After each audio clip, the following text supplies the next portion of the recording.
ರಾಗ ಕಥೆಗಳಿಗೆ ಸ್ವಾಗತ. ಇವತ್ತು ಶ್ರಾವಣ ಶನಿವಾರದ ಮಹತ್ವದ ಬಗ್ಗೆ ತಿಳ್ಕೊಳ್ಳೋಣ. ಈ ಶ್ರಾವಣ ಶನಿವಾರ ಶಿವ, ವಿಷ್ಣು ಮತ್ತು ಶನಿಯ ವಾರ. ಇದರಿಂದ ಜಾತಕದಲ್ಲಿನ ಶನಿ ದೋಷಗಳಿಂದ ಪರಿಹಾರವನ್ನ ಪಡ್ಕೋಬಹುದು ಅನ್ನೋ ನಂಬಿಕೆ ಇದೆ. ಶ್ರಾವಣ ಶನಿವಾರದಂದು ನಾವು ಮಾಡೋ ಪೂಜಾ ವಿಧಿ ವಿಧಾನಗಳನ್ನ ಹೊರತುಪಡಿಸಿ ಕೆಲವು ಸಂಪ್ರದಾಯದಲ್ಲಿ ಪಡಿ ಬೇಡುವ ಆಚರಣೆ ಇದೆ. ಪಡಿ ಬೇಡೋದು ಅಂದ್ರೆ ಧಾನ್ಯ ಅಥವಾ ಅಕ್ಕಿಯನ್ನ ಭಿಕ್ಷೆ ಬೇಡೋದು ಅಂತ ಅರ್ಥ.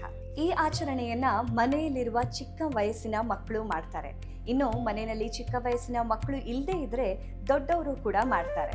ಮಕ್ಕಳಲ್ಲಿ ಧನ ಧಾನ್ಯದ ಮಹತ್ವ, ಸಮಾಜದಲ್ಲಿ ತಗ್ಗಿ ಬಗ್ಗಿ ಹೇಗೆ ಇರಬೇಕು, ಇವೆಲ್ಲವನ್ನ ಅರ್ಥೈಸೋದಕ್ಕೆ ಈ ಆಚರಣೆಯನ್ನ ಚಿಕ್ಕ ಮಕ್ಕಳಿಂದ ಮಾಡಿಸ್ತಾರೆ.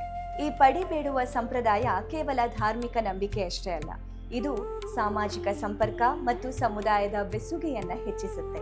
ಶ್ರೀನಿವಾಸಾಯ ಮಂಗಳಂ, ರಂಗನಾಥಾಯ ಮಂಗಳಂ, ವೆಂಕಟೇಶಾಯ ಮಂಗಳಂ ಅಥವಾ ಲಕ್ಷ್ಮೀ ನರಸಿಂಹಾಯ ಮಂಗಳಂ, ಇಲ್ಲ ಗೋವಿಂದ ಗೋವಿಂದ ಗೋವಿಂದ ಅಂತ ಕೂಗ್ತಾರೆ. ಆಗ ಆ ಮನೆಯ ಸದಸ್ಯರು ಪಡಿ ಬೇಡಲು ಬಂದಿರುವ ವಟುವಿಗೆ ತಮ್ಮ ಕೈಲಾದಷ್ಟು ಹಣವನ್ನ ನೀಡಿ ಹಾಗೂ 3 ಹಿಡಿ ಆಗುವಷ್ಟು ಧಾನ್ಯವನ್ನ ಭಿಕ್ಷಾ ಪಾತ್ರೆಯೊಳಗೆ ಹಾಕಬೇಕು ಮತ್ತು ಆ ಭಿಕ್ಷಾ ಪಾತ್ರೆಯೊಳಗಡೆಯಿಂದ 1-2 ಧಾನ್ಯವನ್ನ ಮತ್ತೆ ಮರಳಿ ಭಿಕ್ಷೆ ನೀಡಿದ ಪಾತ್ರೆಯೊಳಗಡೆ ಹಾಕಬೇಕು.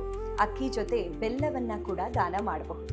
ಭಿಕ್ಷೆಗೆ ಹೋದವರು ಕನಿಷ್ಠ 5 ಮನೆಯಿಂದಾದ್ರೂ ಭಿಕ್ಷೆಯನ್ನ ತೆಗೆದುಕೊಂಡು ಬರಬೇಕು ಅನ್ನೋ ನಿಯಮ ಇದೆ. ಮನೆ ಮಾಲೀಕರು ಈ ದಾನವನ್ನ ಸಂತೋಷದಿಂದ ಮಾಡಿ ಮಕ್ಕಳನ್ನ ಆಶೀರ್ವಾದ ಮಾಡ್ತಾರೆ.